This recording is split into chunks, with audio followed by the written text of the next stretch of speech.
নমস্কার বন্ধুরা, আমি সরমা। আজকে গাঠি কচু, আলু আর গোবিন্দভোগের চাল দিয়ে একটা রেসিপি করছি। তোমরা প্রথম থেকে শেষ পর্যন্ত দেখতে থাকো। দুটো আলু নিয়ে নিয়েছি, এইভাবে কেটে রেখেছি। গাঠি কচুগুলো এইভাবে কেটে রেখেছি। কড়াইতে পরিমাণ মতো তেল দিয়ে দিয়েছি। তেল গরম হয়ে গেছে। প্রথমে আলুগুলো দিয়ে দেবো। আলুগুলো দিয়ে দিয়েছি অল্প পরিমাণে, সামান্য পরিমাণে একটু নুন হলুদ দিয়ে দিয়েছি। আলু ভাজা হচ্ছে, ততক্ষণে আমি একটা মশলা করে নিচ্ছি। একটা টমেটো 4 টুকরো করে কেটে নিয়েছি, 4টে কাঁচা লঙ্কা নিয়ে নিয়েছি, 1 ইঞ্চি আদা নিয়ে নিয়েছি, স্বাদ মতো নুন নিয়ে নিলাম, পরিমাণ মতো হলুদ গুঁড়ো নিয়ে নিলাম। ওই তেলের মধ্যেই গাঠি কচুগুলো দিয়ে দিলাম। 1 চিমটে নুন হলুদ দিয়ে গাঠি কচুগুলো ভালো করে ভেজে তুলে নেব। পরিমাণ মতো জিরে গুঁড়ো দিয়ে দিলাম, পরিমাণ মতো ধনে গুঁড়ো দিয়ে দিলাম, স্বাদ মতো চিনি দিয়ে দিলাম, 4 চামচের 2 চামচ টক দই দিয়ে দিলাম।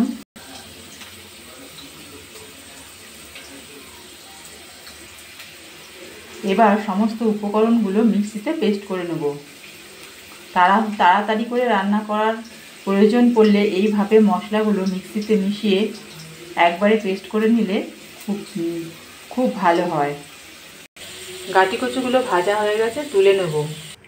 ভাজা গাঠি কচুগুলো তুলে নিয়ে ওই তেলের মধ্যেই একটা দারচিনি, 2টো এলাচ, পরিমাণ মতো গোটা জিরে, একটা তেজপাতা দিয়ে দিয়েছি। ভাজা গোটা জিরে ভাজা মশলার গন্ধ বেরিয়ে গেছে। এবার গোবিন্দভোগের চাল দিয়ে দেবো। 1 মুঠ গোবিন্দভোগের চাল ভালো করে ধুয়ে জল ঝরিয়ে রেখে দিয়েছি। এই চালটা এবার দিয়ে দেবো। চালটা 1 মিনিট ভালো করে একটু নাড়াচাড়া করে নেব। এবার মিক্সিতে পেস্ট করে রাখা সমস্ত মশলাগুলো দিয়ে দেব।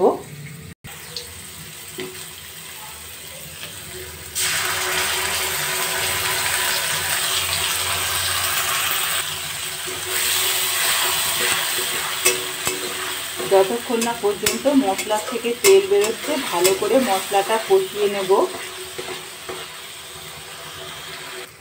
মশলার থেকে সুন্দরভাবে তেল বেরিয়ে এসছে। এবার মিক্সির বাটি ধুয়ে একটুখানি জল দিয়ে দেবো, অল্প পরিমাণে একটুখানি জল দিয়ে দেবো। ভেজে রাখা আলু আর ভেজে রাখা গাঠি কচুগুলো দিয়ে দেবো। মশলার সাথে গাঠি কচু আর আলু ভালো করে কষিয়ে নেব।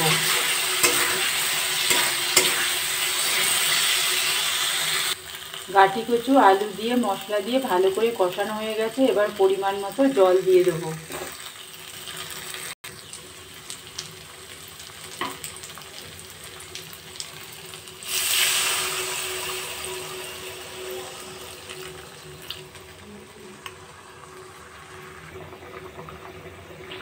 এবার গ্যাসের ফ্লেমটা কমিয়ে 5 মিনিট রেখে দেবো, যতক্ষণ না পর্যন্ত আলু আর গাঠি কচু সিদ্ধ হচ্ছে।